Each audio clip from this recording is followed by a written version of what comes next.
बड़ा नुकसान होता है। श्याम जाजू साहब, जिस तरह की वाकपटुता अरुण जेटली की थी, खासतौर पर जबकि वो पेशे से एक वकील भी थे, और कोई भी बात पूरी रिसर्च के साथ, ठोस तथ्यों और सबूत के साथ कहना, क्या पार्टी में और भी तमाम नेताओं के लिए प्रेरणा अरुण जेटली लगातार रहे?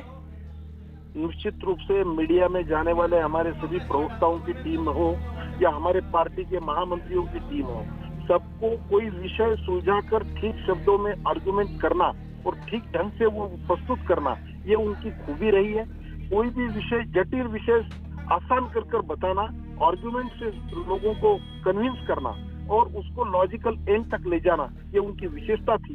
विशेषकर अटल जी की जो सरकार थी, तब भी 23 लोग पार्टियों की सरकार चलाने में जो कोई महत्वपूर्ण भूमिकाएं करने वाले लोग उस टाइम प्रमोद महाजन जी, अरुण जी थे। तो इन सब का रोल निश्चित रूप से बहुत उपयोगी रहा है और आज की जो मोदी जी की सरकार सेकंड कार्यकाल जो चल रहा है, इसमें भी उनका बहुत बड़ा योगदान है। श्याम जाजू जी, अनंत कुमार, सुषमा स्वराज और अब अरुण जेटली, फर्स्ट लाइन की वो नेता जिन्होंने बड़ा संघर्ष किया है पार्टी को यहां तक पहुंचाने के लिए, इनका चले जाना, और अब जबकि अरुण जेटली हम सबके बीच में नहीं है, किस तरह से पार्टी ये देखती है? निश्चित रूप से ये बहुत बड़ा नुकसान हुआ है पार्टी का। ये सब लोग हमारे वैसे नींव के पत्थर रहे।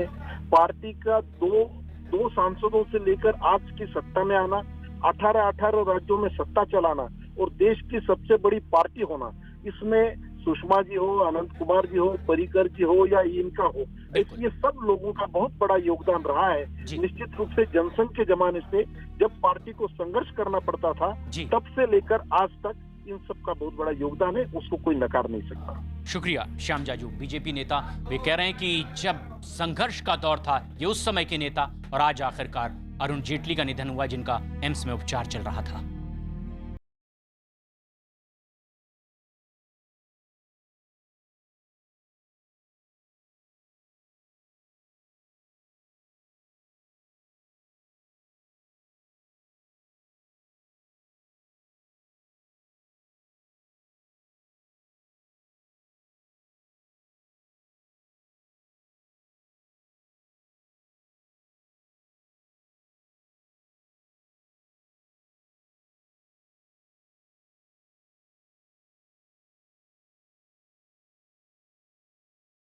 अब से कुछ देर पहले ही 12:07 पर अंतिम सांस ली अरुण जेटली ने। देश के पूर्व वित्त मंत्री और कई अहम जिम्मेदारियां देश पर राष्ट्रीय स्तर में उन्होंने निभाई है। एम्स में लगातार उनका उपचार चल रहा था। 9 अगस्त से उन्हें दिल्ली के एम्स में भर्ती किया गया था, लेकिन एक प्रेस रिलीज जारी किया गया एम्स की ओर से और बताया गया कि जो तमाम डॉक्टर्स उनका उपचार कर रहे थे, आखिरकार अरुण जेटली का निधन हो गया है। ऐसे में ये एक अहम खबर भी है। अमित शाह ने भी ट्वीट किया है, दुख जताया है। उन्होंने लिखा, अरुण जेटली जी के निधन से अत्यंत दुखी हूं। जेटली जी का जाना मेरे लिए एक व्यक्तिगत क्षति है। उनके रूप में मैंने न सिर्फ संगठन का एक वरिष्ठ नेता खोया है, बल्कि परिवार का एक ऐसा अभिन्न सदस्य भी खो दिया जिनका साथ और मार्गदर्शन मुझे वर्षों तक प्राप्त होता रहा। अमित शाह ने ट्वीट कर दुख जताया है अरुण जेटली के निधन पर। बीजेपी के तमाम नेता भी इसी तरह से कमोबेश रिएक्ट कर रहे हैं और वो ये कह रहे हैं कि ना सिर्फ ये बीजेपी के लिए बल्कि राष्ट्रीय स्तर पर तमाम राजनीतिक दलों के लिए भी एक क्षति है, क्योंकि हर राजनीतिक दल से उनके जिस तरह के संबंध थे, हर राजनीतिक दल के नेता एम्स जाकर उनके स्वास्थ्य का हाल भी जानने की कोशिश कर रहे थे, जबकि वो 9 अगस्त से लगातार एम्स में भर्ती थे। कई अहम पदों पर प्रमुख जिम्मेदारी अरुण जेटली ने निभाई और बीजेपी में ना सिर्फ सत्ता में आने पर बल्कि छात्र जीवन से ही लगातार बीजेपी के साथ संघर्षरत रहे। एबीवीपी में सक्रिय रहे, जबकि दिल्ली में वो दिल्ली यूनिवर्सिटी में प्रेसिडेंट रहे। उसके बाद भी तमाम ऐसा घटनाक्रम जो आगे बढ़ता रहा संघर्ष का बीजेपी का, वो लगातार उसमें साथ रहे। लेकिन ऐसे में जबकि बेहद अहम जिम्मेदारी प्रधानमंत्री नरेंद्र मोदी के पहले कार्यकाल में अरुण जेटली ने निभाई, वित्त मंत्री के साथ साथ 2 बार रक्षा मंत्रालय का प्रभार भी, और ऐसे में स्मृति ईरानी केंद्रीय मंत्री ने भी दुख जताया है और उन्होंने भी दुख जताते हुए कहा कि ना सिर्फ ये पार्टी के लिए बल्कि देश के लिए एक बड़ी क्षति है। एक ऐसी शख्सियत को उन्होंने खो दिया है जो बेहद सहजता से विषय को लोगों के बीच रखा करते थे, और ये एक राष्ट्रीय नुकसान भी है। स्मृति ईरानी, अमित शाह और तमाम ऐसे और केंद्रीय मंत्री दुख जता रहे हैं, और ये बेहद अहम भी है क्योंकि देश के प्रधानमंत्री नरेंद्र मोदी इस वक्त विदेश दौरे पर हैं। ऐसे में जबकि एम्स में वरिष्ठ डॉक्टर की टीम्स उनके स्वास्थ्य पर नजदीक से नजर बनाए हुए थी, उनके स्वस्थ होने की लगातार लोग कामना कर रहे थे। अटल बिहारी, लाल कृष्ण आडवाणी से लेकर के तमाम और वरिष्ठ नेताओं के साथ उनका साथ रहा है, और इस वक्त हमारे साथ न्यूज रूम में ही मौजूद हैं मेरे वरिष्ठ सहयोगी अमीश देवगन भी। अमीश, अरुण जेटली का निधन, क्या ये माना जाए सिर्फ ये बीजेपी का एक व्यक्तिगत नुकसान हुआ, पार्टी का नुकसान हुआ, या इससे भी बढ़कर कुछ और? मुझे लगता है अरुण जेटली का जाना भारतीय जनता पार्टी के लिए नुकसान है। अमित शाह जो बीजेपी के अध्यक्ष हैं, गृह मंत्री हैं, उन्होंने लिखा ये मेरे लिए निजी क्षति है। मैं आपको एक इंसिडेंट याद दिलाना चाहता हूँ। अमित शाह जब उनके ऊपर केस चल रहा था तो अरुण जेटली के साथ वो पूरे सलाह मशवरा करते थे। अरुण जेटली के घर वो घंटों बैठे रहते थे। तो निश्चित तौर पर अमित शाह ने जिस तरह से लिखा कि हाँ मेरे लिए ये निजी क्षति है, स्पष्ट इसी से एक ऐसा महामानव जिसने जब से होश संभाला अपने जीवन को समर्पित किया था भारत माता के चरणों की सेवा के लिए। पहले अखिल भारतीय विद्यार्थी परिषद के माध्यम से, ध्यान होगा देश को, उन्होंने जनता पार्टी में मंत्री बनने से इनकार किया था, और तब से ही मेरा उनके साथ काम करना प्रारंभ हुआ था। ऐसा कोई विषय नहीं था जिस पर जेटली जी पूरे अधिकार के साथ ना बोल सकते हो। देश और दुनिया के हर महत्वपूर्ण मुद्दे पर भारतीय जनता पार्टी उनसे राय लेती थी। संसद हो, संसद के बाहर हो, पार्टी के या सरकार के बाद सरकार के पक्ष को रखना होता था तो जेटली जी से बेहतर कोई प्रवक्ता मिलता नहीं था। विषयों का विश्लेषण करना, उसकी गहराई में जाना और उसकी एक एक चीज स्पष्ट कर देना, ये उनकी अद्भुत मेधा का कमाल हुआ करता था।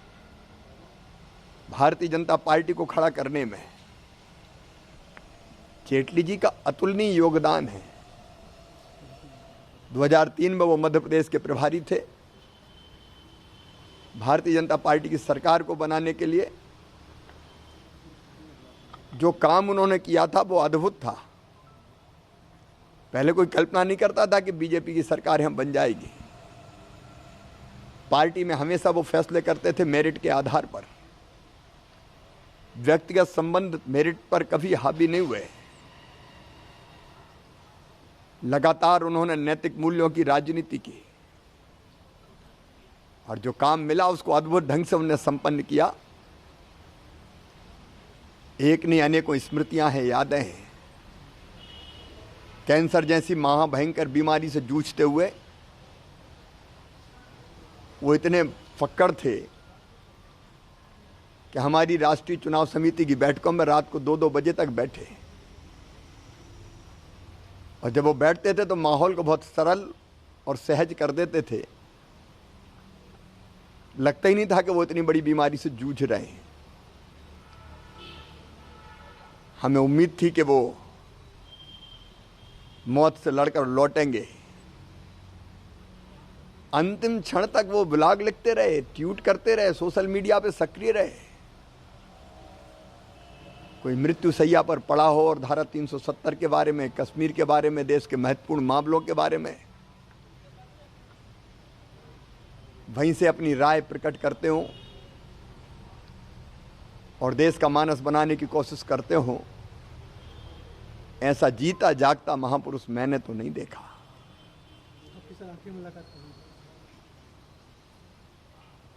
एम्स में जाने और मध्य प्रदेश के पूर्व मुख्यमंत्री शिवराज सिंह चौहान ही नहीं बल्कि तमाम बीजेपी के वरिष्ठ नेता कुछ इसी तरह से प्रतिक्रिया दे रहे हैं। केंद्रीय मंत्री नितिन गडकरी ने भी ट्वीट किया। उन्होंने लिखा है कि निःशब्द हूं, अरुण जी को मेरी भावभीनी श्रद्धांजलि। देश को उनकी कभी कमी हमेशा खलती रहेगी। तमाम ऐसे नेता जो उनके साथ रहे वो उन्हें व्यक्तिगत कमी भी बता रहे हैं। बीजेपी के जनरल सेक्रेटरी मुरलीधर राव भी इस वक्त फोन लाइन पर मौजूद हैं। मुरलीधर राव साहब, अरुण जेटली का जाना किस तरह से इसे आप देखते हैं? देखिए, भारतीय जनता पार्टी के लिए ये बहुत जबरदस्त नुकसान है, क्योंकि उनका गत कुछ वर्षों से जिस भी दायित्व में पार्टी के लिए उन्होंने काम किया है, एक यशस्वी नेता के नाते और हम सब जो जूनियर्स हैं उनके लिए एक मार्गदर्शक और प्रेरणा देने वाले व्यक्तित्व के नाते, और कई प्रकार की लोकतंत्रीय व्यवस्थाओं के बारे में, पार्लियामेंट के बारे में और पार्टी के सिद्धांत के बारे में, राष्ट्रवाद के बारे में बहुत सुलझे हुए व्यक्तित्व और साथ में कुशल और व्यूहकर्ता। तो इस प्रकार से उन्होंने, और वित्त मंत्री के नाते भी देश के जो व्यवस्था है उसमें बहुत आमूलचूल परिवर्तन लाने के लिए जो नींव डालने का काम है उनके नेतृत्व में किया है। इसलिए उनका जाना इस समय हमारे लिए बहुत ही दुखद का घड़ी है, और मैं मानता हूं कि इसको कभी पूरा नहीं करने वाली एक रिक्तता पैदा करके गए हैं। मुरलीधर जी, ना सिर्फ बीजेपी के वरिष्ठ नेताओं से हम बातचीत कर रहे हैं बल्कि तमाम राजनीतिक दलों की से यही प्रतिक्रिया लेने की कोशिश कर रहे हैं। तो उन्होंने कहा है कि ना सिर्फ ये बीजेपी के लिए बल्कि राष्ट्रीय स्तर पर सियासी दुनिया में ये कमी खलेगी।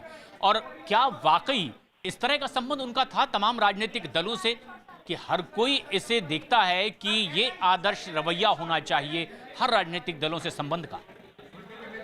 इसमें क्या है, देखो, मैं कहूँ कि उनकी छात्र जीवन और उस समय डूसू के अध्यक्ष के नाते नेतृत्व में आपातकाल के विरोध में लड़ाई लड़ते समय लेकर देश में संपूर्ण छात्र नेता उस समय के और आज वर्तमान में कई पार्टियों में जो नेता बनकर के स्थापित हैं, ऐसे सभी लोगों के साथ उनका संबंध औपचारिक और अनौपचारिक और पारदर्शी जीवन और लोकतंत्रीय व्यवस्था में पूरी विश्वास, और उसके कारण उनके संवाद हमारे सबके लिए, देश के लिए एक, मैं कहता हूं कि एक संबल रहा है लोकतंत्र की व्यवस्था के लिए। बिल्कुल, लेकिन मुरलीधर